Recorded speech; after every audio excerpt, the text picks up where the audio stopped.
New CNN reporting ahead of today's Senate vote on a special commission to investigate the January 6th attack.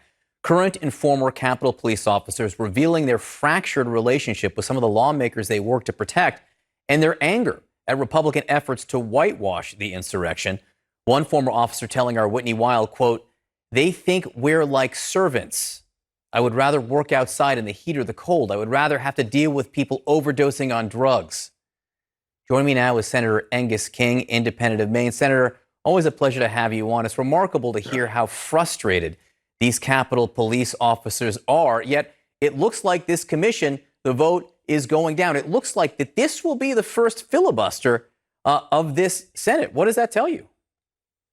Well, it tells me that the Republicans don't want to look at the facts. They don't want to talk about what happened. John, this is really all about Donald Trump telling them to jump and they say how high. I mean, it really is many of the same people who were angry, who were upset, who realized what a serious matter this was when it occurred a couple of months ago are now saying, well, it wasn't any big deal and we don't really need to know about it. And we're afraid this will be a political investigation. I mean, that I have to say, I kind of laugh at that. I went back this morning. There were 10 investigations of Benghazi.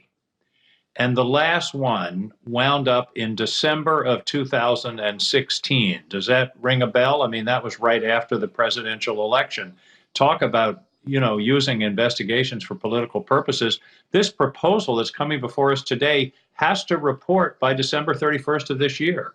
It's not designed to lap over into next year or to be used as a political weapon. It's to try to get to the bottom of the most serious attack on our democracy since the Civil War and to understand what happened and why it happened and where the responsibility lays. I mean, if you want to have some fun, John, look at the tape last night of Josh Hawley on the floor of the U.S. Senate talking about an investigation and declassifying information about the virus and where it came from and all of that kind of thing.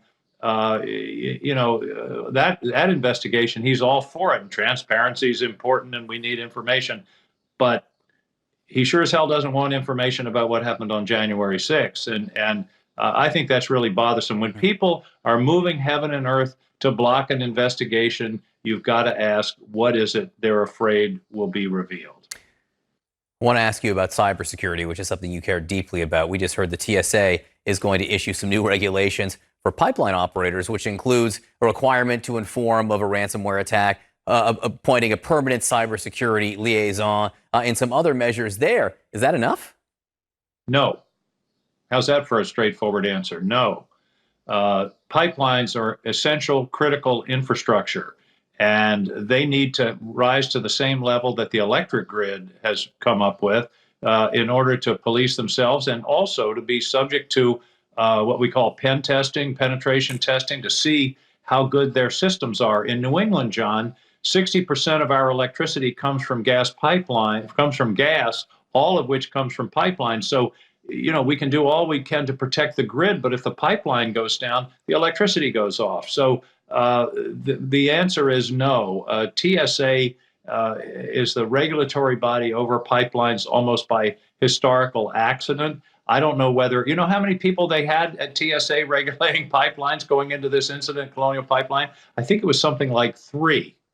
So if they want to, really get serious about it, okay. But I think we ought to be talking about a much more serious regime. The solarium that I've worked on, the Commission on Cyber, says we should have special obligations on what we call critical infrastructure, systematically important critical infrastructure, which would include pipelines. And we also need to have a relationship where they have to report incidents, they work with us, and they have some liability protection.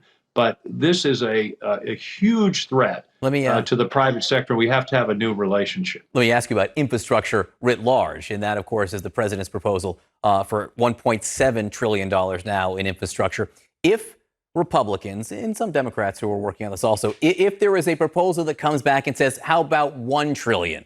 To that, you would say? Well, I would say that's more like it, and it depends on what they define as infrastructure and what's in it. The thing that I'm most concerned about is broadband. If that's part of the deal, and if it's a substantial investment, and if it's new money over and above the money that's already earmarked, or that's a bad word, I shouldn't have used that word, already designated for infrastructure, okay. But the big problem, John, is going to be how it's paid for. That's the sticking point. The Republicans are talking about user fees. That's a euphemism for gas taxes. The White House says, no, those are regressive. Those fall more on low-income people. The White House is talking about jiggering around with that tax cut that the Republicans and the President Trump proposed. So the real difference is, the real argument is going to be about how it's paid for. Now, we're going to wait and see what they produce this morning. And the president's indicated a willingness to compromise. So I think the discussions are still alive. But the pay for, as we say around here, is the real problem.